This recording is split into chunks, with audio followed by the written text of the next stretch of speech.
میں اپنے مطالعے کو ایمانداری سے پیش کر سکوں. خدا آباد رکھے اس گلشن کو، خدا شاداب رکھے اس چمن کو. یہ ہے بامسف کا وہ اسٹیج جہاں کسی ریزرویشن کے بغیر، جہاں کسی تحفظ کے بغیر میں صاف صاف اپنے لاکھوں صفحے کی مطالعے کی بات پیش کر سکتا ہوں.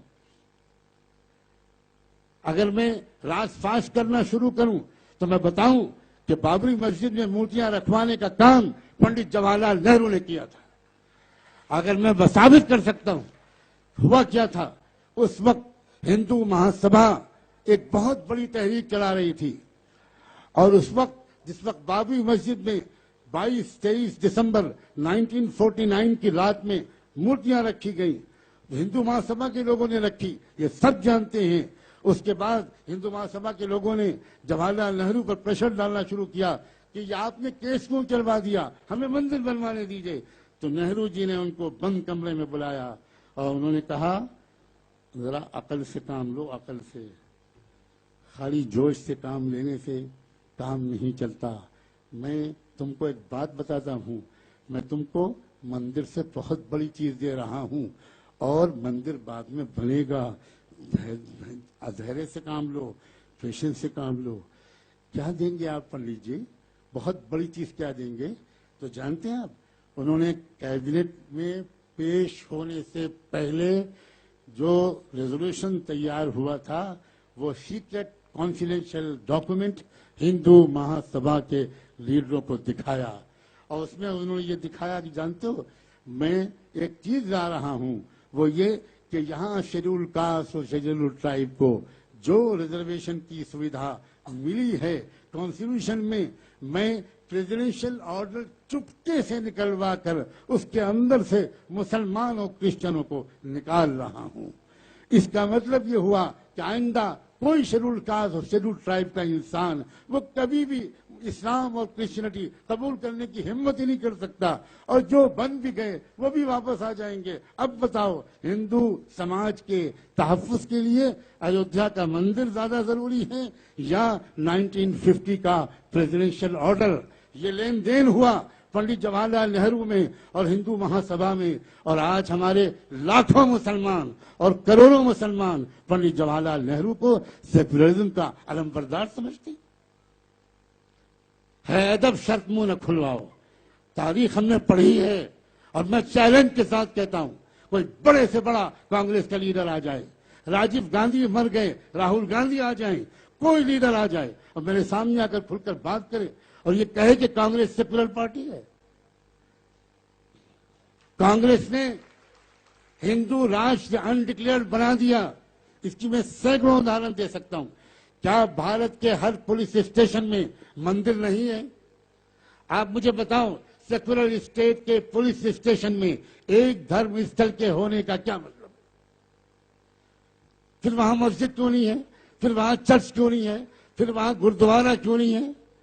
اور چھوڑو پولیس اسٹیشن کو، کچہریوں میں، کورٹوں میں جہاں نیائے ملنے کی امید میں لوگ جاتے ہیں، جہاں کانسٹیٹیوشن کو بچانے کے لیے ہم جیسے کانسٹیٹیوشن کے قدردان جاتے ہیں، ان کچہریوں میں مندر بنا دیے گئے، ان کورٹس میں مندر بنا دیے گئے. اور اس سے آگے بڑھو، الیکشن کمیشن کے آفس میں جاؤ، وہاں بھی مورتی لگی ہوئی. یہ ہندو راشٹر انڈکلیئر تو بنایا اس پارٹی نے اور ان پارٹیوں نے جو اپنے کو سیکولر کہہ کر خاص طور پر مسلمانوں اور دوسری مائنورٹیز کو دھوکہ دے رہی ہے. اب وقت آیا ہے کہ اصلی چھٹائی اس دیش میں ہو، مظلوم ایک طرف ہو جائیں، ظالم ایک طرف ہو جائیں، اور پھر دو دو ہاتھ ہو جائیں.